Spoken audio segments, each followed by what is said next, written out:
सरल है, जिसमें परिश्रम भी कम करना पड़े लेकिन फल अधिक प्राप्त हो। हे नाथ, यदि आप मुझ पर प्रसन्न हो तो यह विधान बताइए। हे प्रभु, किस तप, व्रत या दान आदि से मध्य और अंत रहित आप जैसे महाप्रभु हमको प्राप्त हुए। तो भगवान शिव जी कहते हैं कि हे देवी सुनो, मैं तुमको एक व्रत जो मेरा सर्वस्व और छिपाने योग्य है, लेकिन तुम्हारे प्रेम से वशीभूत होकर मैं तुम्हें बतलाता हूँ।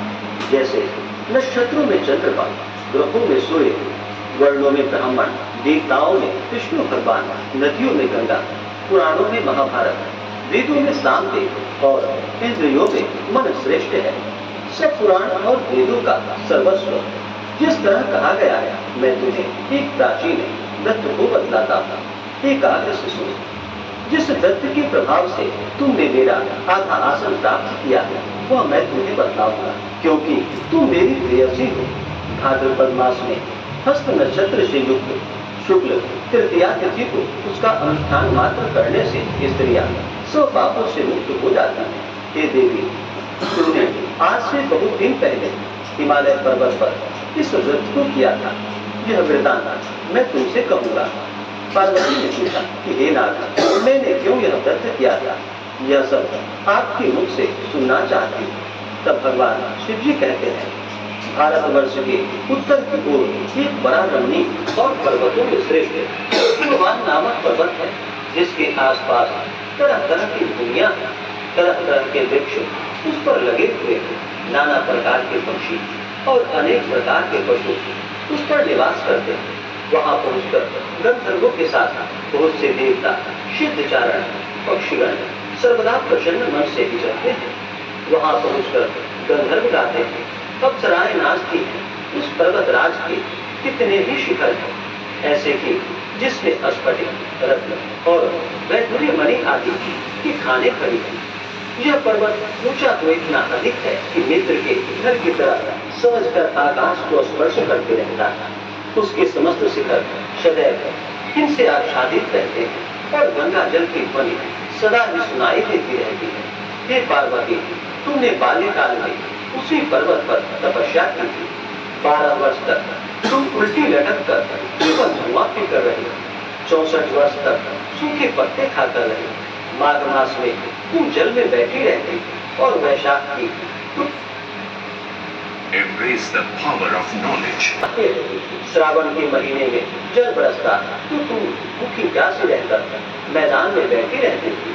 तुम्हारे पिता इस तरह के कष्ट सहन को देखकर बड़े ही दुखी हुए। वे चिंता में पड़ गए कि मैं अपनी कन्या किसको दूं। उसी समय नारद जी वहां आ पहुंचे। मुनि श्रेष्ठ नारद जी उस समय तुम्हें देखने को गए थे। नारद जी को देखकर गिरी ने अर्घ्य, पाद्य, आसन आदि देकर उनकी पूजा की और कहा कि हे स्वामी, आप किस लिए आए हैं?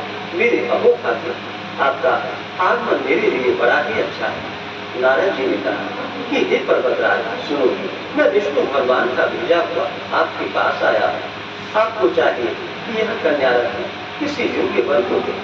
भगवान विष्णु के सामने योग्य वर ब्रह्मा, इंद्र और शिव इसमें से कोई नहीं, इसलिए मैं यही कहूँगा कि आप अपनी कन्या भगवान विष्णु को दीजिए। भगवान ने कहा कि भगवान विष्णु स्वयं मेरी कन्या ले रहे हैं और आप यह संदेश लेकर आए, तो मैं तुम्हें अपनी कन्या अवश्य ही दूंगा। भगवान की इतनी बात को सुनकर वे नारद आकाश में विलीन हो गए। वे पीताम्बर, शंख चक्र और गदाधारी भगवान विष्णु के पास पहुंचे। वहां हाथ जोड़कर नारद जी ने भगवान विष्णु से कहा कि हे देवी सुनिए, मैंने आपका विवाह पक्का कर दिया है। उधर भगवान ने पार्वती के पास जाकर कहा कि हे पुत्री, मैंने तुम्हें भगवान विष्णु को दे डाली है। तब पिता की बात को सुनकर तू बिना उत्तर दिए अपनी सखी के घर में चली गई। वही जमीन पर पड़कर तुम बड़ी दुखी हुई और विलाप करने लगी। तुमको इस तरह विलाप करते हुए देखकर तुम्हारी सखी ने तुम्हारे पास आकर कहा कि हे देवी, तुम क्यों इतनी दुखी हुई? इसका कारण बतलाओ। तुम्हारी जो कुछ भी इच्छा होगी मैं यथाशक्ति उसको पूरा करने की चेष्टा करूंगी, इसमें कोई संशय नहीं है। पार्वती बोली कि मेरी